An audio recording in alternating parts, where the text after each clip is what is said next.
السلام عليكم. ازيكم حبايبي عاملين ايه؟ يا رب دايما بخير وسعادة. ان شاء الله هعمل معاكم الطاجن الجميل اللي قدام حضراتكم ده. هنعملوه مع بعض بطريقة جميلة جدا ان شاء الله تنور رضاكم. طاجن حلويات مشكل من كرشة لفشة لعكاوي للسان. اللهم بارك، طعم كان رائع جدا. بوريكم هنا بقى قد ايه كان مستوي وجميل. كل حاجة واخدة سواها بالظبط وطالعة بسم الله ما شاء الله. عبارة كده عن زبدة. قد إيه كان طعم رائع وريحة في منتهى الجمال. بسم الله ما شاء الله. هنا شفنا اللسان أدي كمان قطعة كده من العكاوي، شايفين قد إيه مستوية وجميلة. كمان هنشوفه مع بعض قطعة كده من الكرشة. طبعا انت بتقطعي الكرشة على حسب راحتك انت بقى، كبيرة صغيرة براحتك انت، المهم السوى. بسم الله ما شاء الله، شايفين مستوية جدًا، كل حاجة واخدة سواها بالضبط. يالّا كده نبتدوا مع بعض ونشوف هنعملوا الطبق ده إزاي. معايا هنا الكرشة، الكرشة دي أنا جبتها طبعًا غسلتها، بتحطها في مَيّة سخنة بقى وبتقشّريها، بعد ما بتقشّريها بتمسكيها بقى تغسليها بالدقيق وبالملح وبالخل وبالليمون، طبعًا كلنا عارفين غسيلها إزاي مرّة و2 و10.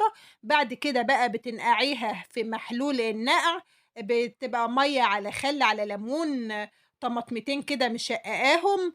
بتنقعيها في حدود ساعة، طبعًا بتضيفي ربع معلقة صغيرة من الجنزبيل، ورق لورا، كل ده بيساعد على إن بتكون ريحتها في منتهى الجمال. بعد كده بقى مسكتها قطّعتها، باحطها بقى في صينية كده على النار بتنزّل مَيّتها. في ناس تسلقها في المَيّة بتاعتها، أنا ما باحبش المَيّة اللي بتنزل من الكرشة. طبعًا حطيتها في الصينية مع التقليب المستمر، كل ما بتنزّل حبّة مَيّة أنا بارمي المَيّة دي. بعد طبعًا ما نشفت من المَيّة بتاعتها، بدأت بقى أشوّحها بالبصل والتوم والتوابل. بعد ما نشفت تمامًا، بدأت أنزل عليها بالمَيّة السخنة وسلقتها زي ما تكوني بتسلقي لحمة بالضبط. بعد ما سلقتها بدأت بقى أصفّيها من الشوربة بتاعتها، وبقت بالشكل اللي قدّام حضراتكم ده. زي ما عملت في الكرشة، عملت في الفِشّة بالضبط.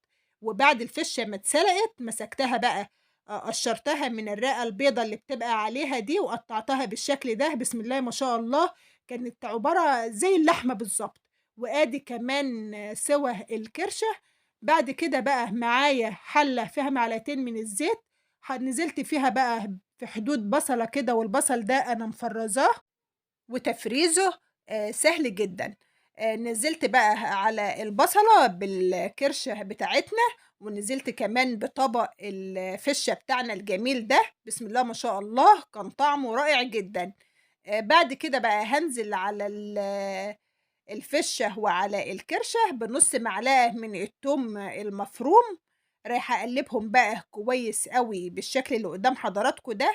بعد ما قلّبتها بقى وتجانست كده مع التوم ومع البصل، هابدأ أنزل عليها بشفشق كده من الطماطم، الطماطم دي أنا ضرباها ومصفياها من القشر. بعد كده رايحة أقلّبها وهانزل عليها بالتوابل، أي توابل أنتِ حابة تضيفيها بتضيفيها. أنا نزلت هنا بمكعب ببابريكا، كل حاجة معلقة صغيرة كده، كمون على كزبرة، رشة صغيرة من جوزة الطيبة، توابل مشكّلة. ضِفت كمان هنا الملح وضِفت معلقة من السُكّر.